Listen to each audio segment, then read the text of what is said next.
My wife and her mother kicked me out for being a loser. They had no idea I was related to the most powerful crime family in Boston. Toy Doctor lived under fake identity for 8 years as struggling photographer. Wife cheated with rich guy. Mother-in-law called me worthless. They kicked me out thinking I was nobody.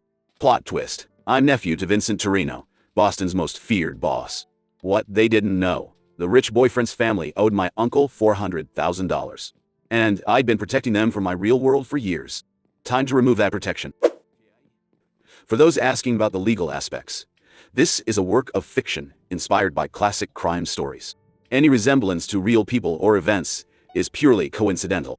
Alright, this story sounds like something out of a movie, but sometimes reality is stranger than fiction.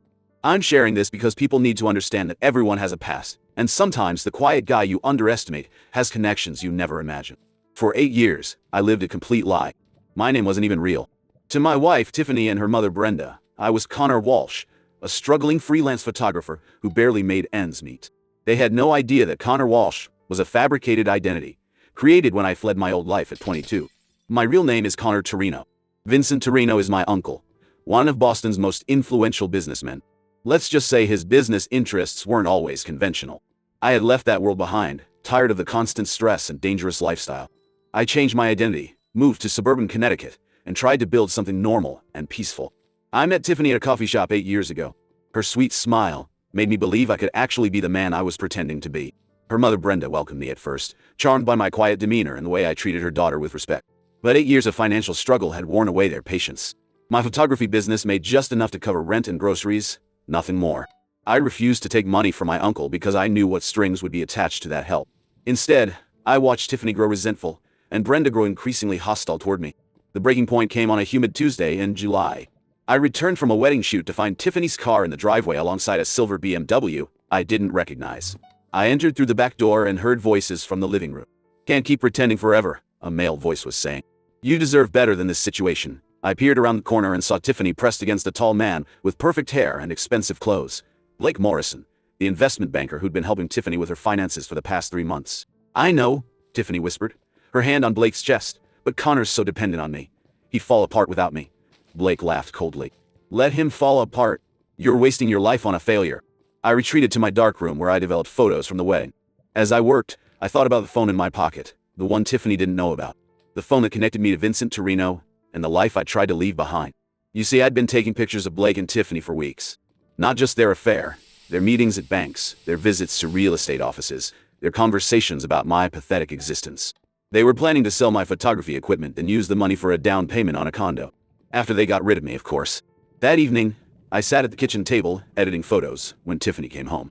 She was glowing, her hair slightly messed, her lips swollen from Blake's attention. "How was your day?" I asked quietly. "Fine," she said, not meeting my eyes. "Just running errands." I nodded and returned to my work. Tiffany had no idea I'd photographed her coming out of the Riverside Hotel with Blake that afternoon. She also didn't know about the recording devices I'd placed throughout the house, or that I'd been documenting every conversation she'd had with Blake for the past month. The next morning, my phone buzzed with a text from my cousin Tommy. "Uncle V wants to see you. Says it's time to come home." Vincent Torino didn't send casual invitations. If he was calling me home, it meant something significant was happening. I'd been waiting 8 years for this moment, when my two worlds would finally collide. 3 days later, Brenda arrived for her weekly family dinner. She swept into the house like royalty, her diamond rings catching the light as she surveyed my latest photography prints spread across the dining table. "Still playing with your little camera," she said dismissively. "When are you going to get a real job?" I gathered my photos calmly. "These pay the bills." "Barely," Brenda snorted. She turned to Tiffany, who was setting the table with our good china, the set I'd bought for our first anniversary. "Sweetheart, we need to talk about your future." During dinner, Brenda launched into her usual lecture about my failures. I was 30 years old with no savings, no career prospects, no ambition. Tiffany nodded along, occasionally glancing at me with what I now recognize as contempt. "You could do so much better," Brenda told her daughter. "That Blake Morrison seems like a nice young man. Successful, educated, from a good family." I nearly smiled. Blake Morrison was indeed from a good family. A family that owed Vincent Torino nearly $500,000 in gambling debts. Blake's father had been paying interest for 3 years, terrified of what would happen if he defaulted. "Blake is just a friend," Tiffany said, but her cheeks flushed pink. After dessert, Brenda stood up and pointed directly at me. "We're cutting all dead weight," she announced. "You're finished here. Pack your unsuccessful life and leave." Tiffany looked at me with steel in her eyes. And I'm filing for divorce. You deserve nothing. I set down my coffee cup. How long do I have? 1 hour, Brenda said triumphantly. Blake's coming over to make sure you don't take anything that isn't yours. I nodded and walked upstairs to pack. In the bedroom, I opened my closet and pulled out a duffel bag I'd hoped never to use. Inside were fake IDs, secure phones, and $20,000 in cash, my emergency fund from my old life. But there was something else in that bag, something that would make Blake Morrison's smug confidence evaporate if he knew about it. A small leather notebook filled with information I'd been collecting, not just on Blake, but on dozens of people in our social circle. You see, old habits die hard, and Vincent Torino had taught me long ago that information was the most valuable currency in the world. I'd been documenting Blake's activities since the day I first suspected something was wrong. His routine, his weaknesses, his business dealings, his family connection. What I discovered was that Blake Morrison wasn't just cheating with my wife. He was living a double life that would make my deception look like child's play. Blake had been embezzling money from his investment clients for over 2 years. Small amounts at first, then larger sums as his gambling addiction grew worse. He'd been using his clients' retirement funds to pay off his father's debts to my uncle, thinking he could replace the money before anyone noticed. But Blake had made a critical error. He'd stolen from the wrong people. 3 of his victims were connected to families that Vincent Torino considered friends. When those families eventually discovered their losses, Blake wouldn't just face prison time. He'd face something much worse. As I packed my camera equipment, I could hear Blake's BMW pulling into the driveway. Through the window, I watched him swagger up to the front door like he owned the place. What Blake didn't know was that I'd been watching him for months, documenting his every move, building a comprehensive file on his illegal activities. Tiffany met him with a kiss that lasted longer than any she'd given me in years. I felt nothing watching this display. The woman I'd married was gone, replaced by someone who could betray 8 years of marriage for a man she'd known for 3 months. But as I watched them embrace, I noticed something interesting. Blake's hands were shaking slightly, a sign I recognized from my old life. He was scared. Whatever pressure he was under from his gambling debts was getting worse. Perfect. I finished packing and carried my bags downstairs. Blake was sprawled on the couch, his arm around Tiffany, while Brenda watched approvingly from her chair. The scene was almost comical. 3 people celebrating what they thought was their victory, completely unaware that they'd just made the worst mistake of their lives. Don't forget to leave your keys, Blake said smugly. I placed my house keys on the coffee table, but not before noticing the nervous way Blake's eyes darted toward the window. He was expecting someone, probably his bookie or one of his father's creditors. The pressure was mounting. Anything else? I asked calmly. Yeah. Blake stood up, puffing out his chest in a display of false confidence. Don't come back. Tiffany's with me now, and I don't want to see your pathetic face around here again. I almost smiled at his bravado. Blake Morrison had no idea that the pathetic man he was dismissing had been protecting him from forces that would destroy his entire world. But that protection was about to be permanently withdrawn. I looked at each of them. Brenda with her satisfied smile, completely unaware that her charity's financial irregularities were about to become front-page news. Tiffany with her guilty defiance, not knowing that her affair was the least of her problems. Blake with his arrogant sneer, oblivious to the fact that his embezzlement scheme was about to collapse. I memorized their faces, the way they looked in this moment of triumph. It would be the last time any of them would look this confident. Understand, I said quietly. I won't be back, but what I didn't say was equally important. They would never see Connor Walsh again. The next time our paths crossed, they would be dealing with Connor Torino. And Connor Torino was a very different man. I walked out of the house that had been my home for 5 years, loaded my car, and drove away. In my rearview mirror, I could see them celebrating through the living room window. They had no idea they were celebrating the beginning of their own destruction. As I drove toward the highway, I made one final call on my old phone, to a contact at Blake's investment firm, someone who owed Vincent Torino a significant favor, and had been waiting years for the right moment to repay it. It's time, I said simply. Blake Morrison, tomorrow morning. Understood, came the reply. It'll look like a routine audit that uncovered irregularities. By the time Blake woke up the next morning, his world would already be falling apart. The embezzlement investigation would be launched before he even realized what was happening. And once that domino fell, all the others would follow in rapid succession. I smiled for the first time in months as I drove away from my old life. Connor Walsh had been weak, dependent, easily dismissed. But Connor Torino is something else entirely. What people don't understand about revenge is that the most effective approach isn't immediate retaliation. It's systematic dismantling. Vincent had taught me that lesson years ago. When someone betrays you, don't just hurt them. Make them understand exactly what they've lost, and make sure they never forget it. Over the next few days, I began implementing what I called the slow reveal. I started with subtle hints dropped to the right people in the right places. A casual mention to a mutual friend about Blake's unusual financial transactions. A concerned inquiry to another friend about whether Tiffany seemed different lately. Small seeds of doubt that would grow into larger questions. The beauty of this approach was that I never had to lie. I simply guided people toward truths they were already starting to suspect. Blake's erratic behavior at work, his sudden displays of expensive purchases despite his known financial situation, the way he and Tiffany had been spending time together, people were already noticing these things. I just helped them connect the dots. During this period, I also reached out to some old contacts from my previous life.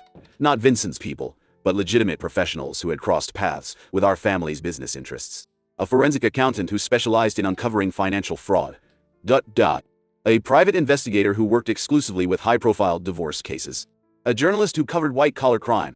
Each of these contacts received carefully curated information about Blake Morrison's activities. Not enough to immediately destroy him, but enough to make them curious. Curiosity was a powerful motivator for people in their professions. Meanwhile, I began what I called the documentation phase. Using skills I'd learned in my photography work in my previous life, I started building comprehensive files on everyone involved.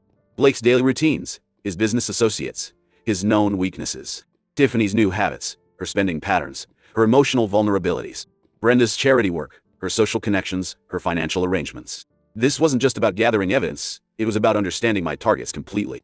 You can't effectively dismantle someone's life unless you understand how that life is constructed. What holds it together? What are the weak points? Where is the foundation most vulnerable? What I discovered during this phase was fascinating. Blake wasn't just stealing from his clients, he was doing it incompetently. His methods were sloppy, his cover-ups were amateurish, and he was leaving digital fingerprints everywhere. It was almost insulting how easy it would be to expose him. Tiffany, meanwhile, had been building her own secret life for months. Not just the affair with Blake, but an entire alternative identity. She'd been telling her friends that she was planning to leave me anyway, that she'd outgrown our marriage, that she deserved better. She'd been rewriting our entire relationship history to justify her betrayal. Brenda's situation was the most complex. Her charity work was mostly legitimate, but she'd been using her position to benefit herself in small ways, taking reimbursements for personal expenses, using charity resources for family events, leveraging her connections for personal gain. Nothing dramatically illegal, but enough to destroy her reputation if exposed properly. The fascinating thing about all three of them was how they'd convinced themselves they were the victims in this situation. Blake saw himself as a man trapped by circumstances beyond his control. Tiffany saw herself as a woman finally breaking free from a suffocating relationship. Brenda saw herself as a mother protecting her daughter from a deadbeat husband. None of them saw themselves as the architects of their own destruction. This psychological insight became crucial to my planning. I realized that the most effective revenge wouldn't just be exposing their crimes and betrayals. It would be forcing them to confront the reality of who they really were, making them see themselves clearly for the first time, without the comfortable lies they'd been telling themselves. That's when I decided to accelerate the timeline. Instead of letting their destruction unfold naturally over months, I would compress it into a matter of days. The psychological impact would be devastating. They would go from feeling completely in control to losing everything so quickly, they wouldn't have time to process what was happening. It was during this planning phase that I received the text from Tommy about Uncle Vincent wanting to see me. Perfect timing. I had been preparing for this moment for days, building toward a revelation that would change everything. But first I needed to set one more trap. The first email went to Vincent Torino with a single line: "I'm ready to come home." The second email went to Tommy with more detailed instructions. The third email went to a journalist at the Hartford Courant who owed me a favor. By midnight I had sent 17 emails to various contacts: reporters, lawyers, private investigators, and people whose names didn't appear in any phone book. Each email contained carefully selected information about Blake Morrison, Tiffany Walsh, and Brenda Hartwell. I had spent 8 years building a normal life, but I'd never forgotten the skills Vincent Torino had taught me.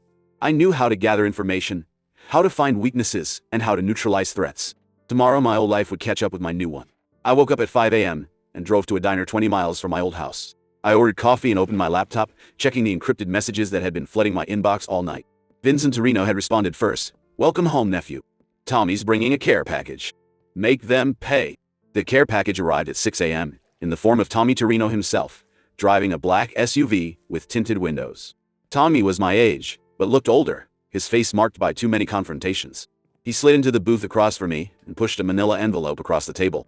"Uncle Viv sends his regards," Tommy said. "Everything you need is in there." I opened the envelope. Inside were legal documents, photographs, and financial records, enough information to destroy Blake Morrison's reputation 10 times over. "Vincent's people had worked fast," Tommy explained. "Blake Morrison's father owes us $400,000. Been paying interest for 3 years but never touching the principal. Uncle Vifi was planning to collect soon anyway. I studied the photographs. Blake with known criminals, Blake at illegal gambling establishments, Blake using illegal substances in nightclub bathrooms. Where did you get these? We've been watching the Morrison family for months. Junior here thinks he's untouchable because Daddy's connected, but Daddy's about to lose everything. Tommy grinned. Unless, of course, Junior can come up with the money himself. I closed the envelope. What about Tiffany and her mother? Leave them to us. We found some interesting things about Brenda Hartwell's finances. Turns out she's been mismanaging funds from the charity she runs. Nothing major, but enough to destroy her reputation. My phone buzzed with a text from an unknown number. This is Tiffany.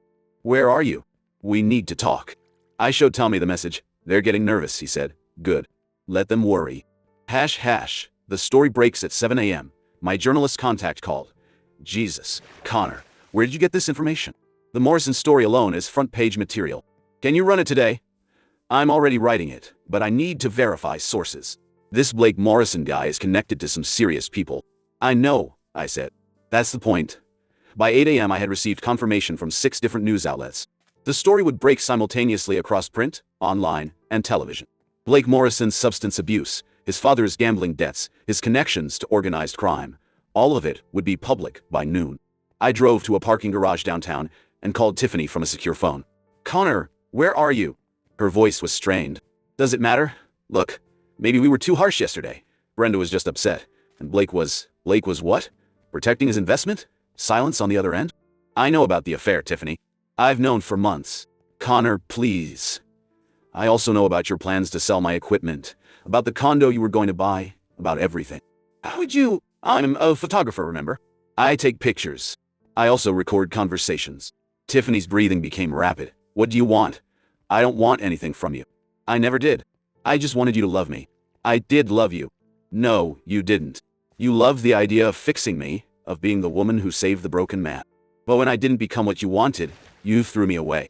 I ended the call and removed the battery from the phone. I had no intention of speaking to Tiffany again. At 11 a.m., my phone rang. Vincent Torino's voice was gravelly and warm. How you doing, nephew? I've been better. Tommy tells me you want to make some people suffer. They destroyed my life. No, they revealed what your life really was. There's a difference. Now you get to choose who you really are. I looked at my reflection in the car window. For 8 years I'd been Connor Walsh, the struggling photographer. But Connor Walsh was a fantasy. A character I'd created to escape reality. I choose to be Vincent Torino's nephew, I said. Good, because we have work to do. At noon, the story broke across every major news outlet in Connecticut. Blake Morrison's photograph appeared on the front page of the Hartford Courant under the headline Investment Banker's Double Life, Substances, Gambling, and Organized Crime. I watched the coverage from a coffee shop, my laptop open to multiple news sites. The story had everything. Blake's addiction, his father's massive gambling debts, their connections to the Torino crime family. Within an hour, Blake's investment firm had issued a statement suspending him pending investigation. My phone buzzed with a text from Tommy. Phase 1 complete. Ready for Phase 2? I typed back, yes. By 2 p.m., the second wave began. A different journalist published an exposé on Brenda Hartwell's charity work, revealing financial irregularities and questionable expenditures. The story suggested that Brenda had been using charity funds for personal expenses, including her daughter's wedding and her own luxury vacations. At 3 p.m., I received a call from another journalist. Connor, this is incredible. I got 3 more sources confirming Morrison's story, and someone just leaked financial records showing that Brenda Hartwell's charity is being investigated by the IRS. Who leaked the records? Anonymous tip came with full documentation. I smiled. Vincent Torino's reach was longer than most people realize. At 4 p.m., my phone started ringing non-stop. First Tiffany, then Brenda, then numbers I didn't recognize. I ignored them all. At 5 p.m., Tommy called. You need to see this. I met Tommy at a surveillance van parked outside my old house. Through the tinted windows, I could see my former home surrounded by news vans and reporters. Tiffany's car was in the driveway, but Blake's BMW was nowhere to be seen. Blake's at his lawyer's office, Tommy reported. His firm fired him 2 hours ago, and the FBI wants to talk to him about his father's business dealings. Through the van's high-powered camera, I watched Tiffany pace frantically in the living room, while Brenda shouted into her phone. Both women looked haggard, their earlier confidence replaced by panic. They're getting 73 calls from reporters and lawyers, Tommy said, checking his tablet. Our people have been feeding information to every news outlet in the state. I felt a cold satisfaction. Yesterday, these people had thrown me away like garbage. Today, their world was collapsing. What's next? I asked. Tommy grinned. The fun part. The next morning I woke up in a luxury hotel suite in Manhattan. Vincent Torino had insisted on the upgrade, saying his nephew deserved better than a highway motel. Tommy knocked on my door at 7 a.m., carrying coffee and a tablet full of news reports. Blake Morrison's been arrested, Tommy announced. FBI raided his apartment last night. Found enough illegal substances to charge him with intent to distribute. I raised an eyebrow. He was dealing, he is now. Amazing what you can find when you know where to look. I understood. Vincent's people had planted evidence, but Blake's existing addiction made the frame plausible. No one would question why someone with substance abuse issues might escalate to dealing. What about his father? Dead. Tommy's voice was matter-of-fact. Heart attack this morning. Stress, the doctor said. $400,000 in gambling debts will do that to a man. I felt a flicker of guilt, but it passed quickly. Blake's father had made his own choices, just like everyone else in the story. Tiffany called you 47 times yesterday, Tommy continued. Brenda called 26 times. They're desperate. My phone buzzed with another call from Tiffany. This time I answered. Connor. Thank God. Where are you? New York. You have to come back. This is insane. The reporters won't leave us alone, and Blake's been arrested, and my mother's charity is being investigated. Sounds like you're having a rough week. This is your fault. Tiffany's voice cracked. You did this to us. I didn't do anything. I just stopped protecting you. What do you mean? I walked to the hotel window, looking out at the Manhattan skyline. For 8 years, I kept my past buried. I never told you who I really was. Never let my family know where I lived. I protected you from a world you couldn't handle. Your family? What are you talking about? My real name is Connor Torino. Vincent Torino is my uncle, the same Vincent Torino that Blake's father owed money to. Silence on the other end. You threw me away because you thought I was nobody. But I was never nobody, Tiffany. I was dangerous and I was keeping you safe. Now you get to see what happens when that protection goes away. Connor, please. Blake's father is dead. Blake's in jail. Your mother's charity is being investigated by the IRS. And this is just the beginning. I could hear Tiffany crying. What do you want from us? I want you to understand what you really lost.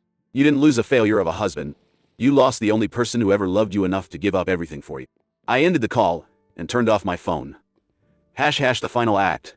Tommy was watching the news on his tablet. Brenda Hartwell just held a press conference. She's claiming she's being framed by organized crime figures.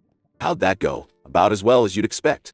The FBI is now investigating her claims, which means they're digging deeper into her finances. Our accountant estimates she'll be facing federal charges within a week. I nodded. Brenda's attempt to blame organized crime would only make things worse for her. The FBI didn't like being told they were being manipulated by criminals. It made them dig harder. There's something else, Tommy said. Blake's trying to make a deal. He's offering to testify against Uncle V in exchange for a reduced sentence. My expression hardened. Will it work? No. Blake doesn't know anything useful, and the FBI knows it. But Uncle V is displeased. I understood. Vincent Torino didn't tolerate betrayal, especially from people who owed him money. What does he want me to do? He wants you to decide Blake's fate. Family privilege. I thought about Blake Morrison, the arrogant man who'd stolen my wife, mocked my failures, and now wanted to betray my family. The decision was easy. Make it look like an accident, I said. Tommy nodded and made a phone call. 2 hours later, Blake Morrison was found dead in his jail cell. The official cause was suicide by hanging, but the private autopsy Vincent ordered would show something different. Not that it mattered. Dead was dead. I spent the afternoon watching news coverage of Blake's death. The reporters were calling it a tragedy, suggesting that the pressure of his arrest and his father's death had driven him to take his own life. Tiffany appeared on camera outside the jail, crying and claiming that Blake had been the love of her life. I felt nothing watching her performance. The woman I'd loved was gone, replaced by this stranger, who mourned a man she'd known for 3 months while dismissing 8 years of marriage. That evening, Vincent Torino called personally. It's done, the old man said. Blake Morrison won't be testifying against anyone. Thank you. Don't thank me. Family protects family. I paused.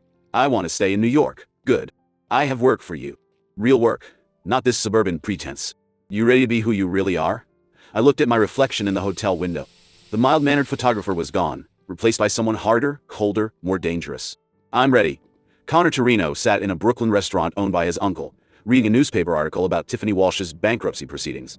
She'd lost the house, the car, and most of her possessions. Brenda Hartwell was serving 18 months in federal prison for charity fraud and tax evasion. My phone buzzed with a text from an unknown number. This is Tiffany. I know you're in New York. Can we meet? I was wrong about everything. I deleted the message without responding. I'd made my choice the day they threw me away, and I never looked back. In my world, betrayal was unforgivable. Some people learned that lesson the hard way. Some people didn't live long enough to learn it at all. The quiet photographer they dismissed as worthless had been their protector all along. When they chose to destroy that protection, they discovered what Connor Torino was really capable of. Sometimes, the most dangerous people are the ones you never see coming. Years later, I heard that Tiffany had moved across the country, changed her name, and was working as a waitress in a small town in Oregon. She never remarried. Brenda, after serving her sentence, moved in with a distant relative and lived quietly, never speaking publicly about what had happened. As for me, I found my place in Vincent's organization, using my skills with technology and surveillance to help the family's legitimate business interests. The photography skills translated well to security work, and my 8 years of living a double life had taught me valuable lessons about patience and planning. I never regretted my choice. The life I'd built as Connor Walsh was a beautiful lie, but it was still a lie. Connor Torino was real, with all the complications and darkness that came with that reality. Some people are born into their destiny. Others choose it. And some, like me, have it chosen for them by the people who claim to love them, but throw them away the moment they become inconvenient. The moral of the story? Be careful who you underestimate. The quiet person you dismiss might have connections you never imagined, and protection you didn't know you needed. Sometimes the biggest mistake isn't what you do, it's what you fail to appreciate about the people already in your life. For those asking about the legal and ethical aspects of this story, this is a work of fiction, exploring themes of identity, loyalty, and consequence. In real life, I always recommend legal channels for resolving conflicts and protecting yourself from harmful situations. This story is meant to be entertaining, not instructional. Thank you for reading, and remember, everyone has a story you don't know about.